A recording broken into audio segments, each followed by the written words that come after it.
Mel Gibson está totalmente loco, y no por alguna que otra polémica que tiene, sino por su forma de trabajar. Se mete profundamente en la producción, dirección, actuación y edición al mismo tiempo. Está obsesionado con el realismo físico e histórico, muchas escenas sin CGI, con cientos de extras reales y rodajes en condiciones durísimas. Y esa obsesión llega al punto de grabar la Pasión de Cristo en lenguas muertas, arameo, latín y hebreo. En Apocalipto repitió la idea con un idioma indígena antiguo y casi sin diálogo moderno. También el tipazo hizo las primeras de Mad Max, Señales, Hasta el último hombre y la que hoy nos incumbe, Braveheart o Corazón Valiente. Todo comienza en Escocia. Qué chota hay en ese país, boludo. Como murió su rey y no dejó ningún heredero, empezó la típica disputa por el trono. Y los ingleses aprovecharon ese caos supuestamente para solucionar el conflicto. Parece que es algo sistemático, pero obviamente era una trampa. Agarraron y los colgaron a todos, a cada uno de ellos. Mi abuelo tenía razón, no se puede confiar en un inglés. El resto de los escoceses decidieron pelear, por lo menos querían morir de pie. Dos de ellos eran el padre y el hermano de nuestro protagonista, William Wallace. Pero no se hagan ilusiones, porque perdieron como unos perros. Ni Boca contra Fluminense se atrevió a tanto. Por si no era suficiente castigo, William tiene que abandonar su hogar e irse con su tío. Sí, tuvo un evento súper traumático, que hasta le genera pesadillas horribles, pero Guts sufrió más. Lo único bueno es que el galán se ganó una pretendiente.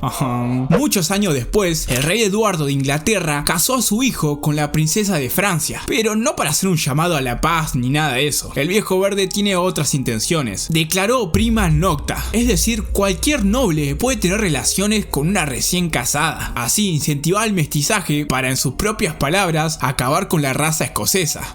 Un asco, que por suerte solo fue un mito que se inventaron historiadores franceses posteriormente, pero en la película no tardaría mucho en hacer efecto. Cuestión que volvemos a ver a William, pero ahora ya no es un niño con mullet, ahora es adulto, fornido, con mandíbula y hombros 3D. Volvió a su tierra natal por la boda de su amigo, se tiró unos prohibidos, tuvo una competencia de tirar piedras, medio raro, y finalmente lo que se venía cocinando. Se acercó a una mujer que se lo estaba comiendo con la mirada, pero fueron interrumpidos por los soldados ingleses que reclamaban el derecho prima nocta. El esposo puso resistencia y quería irse a las manos, pero la novia prefirió entregarse para evitar una matanza. ¡Qué inglés de mierda! Después, aunque los padres no querían, William se llevó a la minita, Murron, a un paseo en caballo. ¡Qué romántico! Y por si no se dieron cuenta, ella es la que se acercó en el funeral de su familia. Estaban tan perdidamente enamorados que se casaron ahí mismo, con sacerdote y todo, como Dios manda. Pero lamentablemente, este no es un cuento de hadas. Uno de los nobles, particularmente el más feo y asqueroso, nota que están casados, por lo que la embosca con otros hombres y la empieza a forzar. Murron empezó a patalear, pegar, morder, todo para resistirse, hasta que por suerte apareció William y la sacó de ahí. Al estar rodeados, solo le quedaba escapar a caballo, mientras él se quedaba a pelear.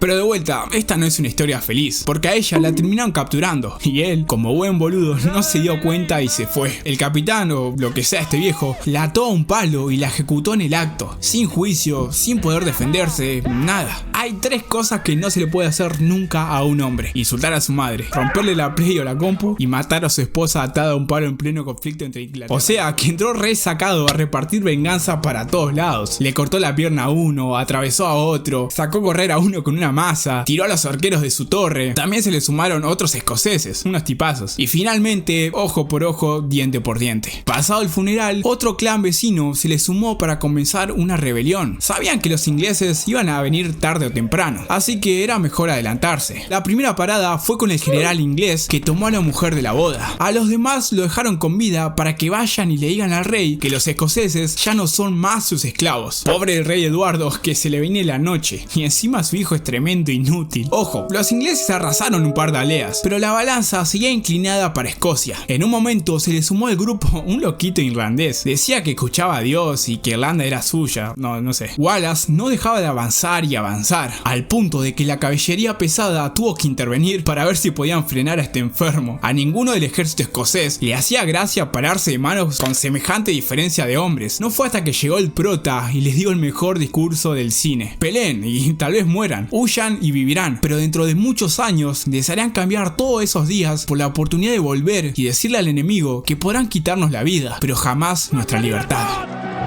Ahora quiero sacarme la ciudadanía escocesa. Sí, muy lindo, pero ya de arranque le cayó una lluvia de flechas. No una, sino 2 veces. Después le mandaron la caballería, pero ellos no se movían. Se estaban acercando, pero nada. Hasta que finalmente, sacaron unas lanzas caseras y todo se volvió una masacre. Sin exagerar, los ruidos de los caballos me traumaron. No hay mucho que pueda mostrar porque no dejaron nada a la imaginación. Fueron explícitos con cada corte, herida, golpe, hachazo, espadazo. Y ya saben, en YouTube, bueno. Para rematar, Wallace derrotó personalmente al general inglés. Fue una carnicería táctica. No solo les ganó, los humilló. Más tarde lo nombran Sir Wallace de Escocia. También conoce a Robert de Bruce, un noble que es su fanática número 1. Posteriormente tomaron la ciudad de York a puro arriete y huevo.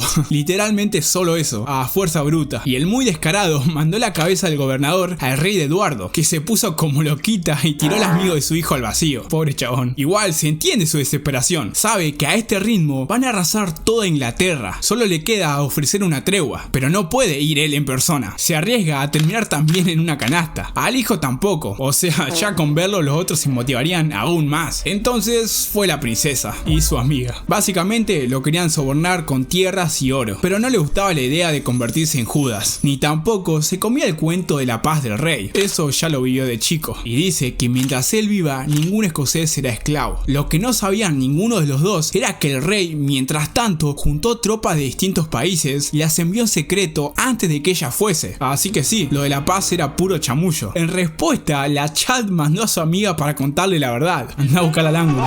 Los nobles se resistían otra vez a la idea de pelear con tantos enemigos juntos. El único que parecía estar de su lado era Robert. Y digo parecía porque al final su padre... ¡ay, la puta madre! Lo convenció de no posicionarse en el bando perdedor. Hijo de puta. Ya en el campo de batalla, el rey mandó la infantería irlandesa al frente para que sean carne de cañón. Lo que no se esperaba es que cuando estaban por chocar, se frenaron, se saludaron y cambiaron de bando. Al final el loquito tenía razón. Ahí lanzan flechas con fuego a un lugar que marcaron previamente con aceite. Y en un segundo todo se volvió un infierno. Era el momento perfecto para atacar. Parecía que lo tenían todo bajo control. Y hasta posiblemente le hundieron la moral al rey. Pero no. En plena pelea, Wallace se dio cuenta de que los otros nobles lo abandonaron. Y como si fuera poco, el rey sacó a sus arqueros y ordenó fuego a discreción. Le chupó un huevo que le dieran a sus propios hombres. La cereza del pastel es que Robert siempre estuvo oculto en el bando enemigo. Y el prota podrá ser una bestia salvaje, pero también tiene sentimientos. Ya no podía seguir, sucumbió ante esa traición. Entonces comienza su cruzada para vengarse de todos los traidores. Estaba tan mal de la cabeza que entraba por la noche con su caballo y se los cargaba sin piedad. En paralelo empieza a crecer su leyenda y aumentan los reclutas, motivados por la independencia de su patria. El rey, que ya estaba en las últimas, dice que tan solo son ovejas y que se dispersarán cuando pierdan a su pastor. También quería volver a usar a la princesa como carnada, pero no sabe que ella juega en su contra. Se reunió con él para ayudarlo y de paso confesarle su amor, privilegio de ser fachero. Y bueno, con Wallace convirtiéndose cada vez más en un símbolo, hasta los nobles escoceses volvieron con él para ponerse de su lado. Lo que sí, le dicen que primero vaya a reunirse con los otros porque varios no creen que siga vivo. Sus compañeros piensan que es otra trampa, pero ¿qué otra opción tienen? Ellos solos no pueden vencer. Al llegar se reencuentra con Robert, que era el principal motor de la reunión, pero ambos fueron engañados otra vez. Lo emboscaron, le dieron una paliza y lo encerraron. Lo acusan de traidor a la corona, un tecnicismo estúpido porque él nunca le juró nada al rey, pero da igual, es un juicio con un solo veredicto, su muerte. La migajera le llevó a la cárcel un antídoto para que pueda aguantar el dolor de la tortura. También está triste de perderlo, flaca lo conociste hace 2 días, pero él le dice: todos los hombres mueren, pero no todos los hombres viven.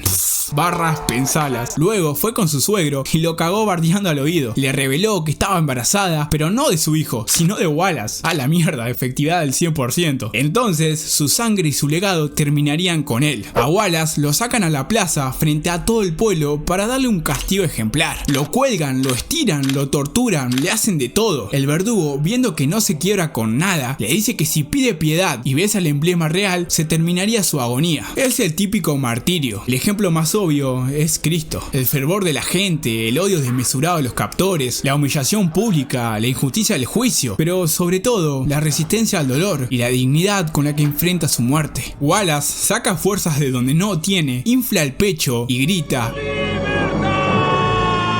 en ese momento ve entre la multitud a Murron, que lo estaba esperando con una sonrisa. Sí, lo decapitan, pero su idea, su mensaje, su lucha, su espíritu y su deseo de libertad siguieron vivos. Amor, tragedia, rebelión, gloria, traición, caída, muerte y legado. Braveheart tiene literalmente de todo. Una obra maestra que te enseña que a veces para ser libre hay que estar dispuesto a perderlo todo. Si les gustó el video recuerden suscribirse y dejar su me gusta. Gracias por ver.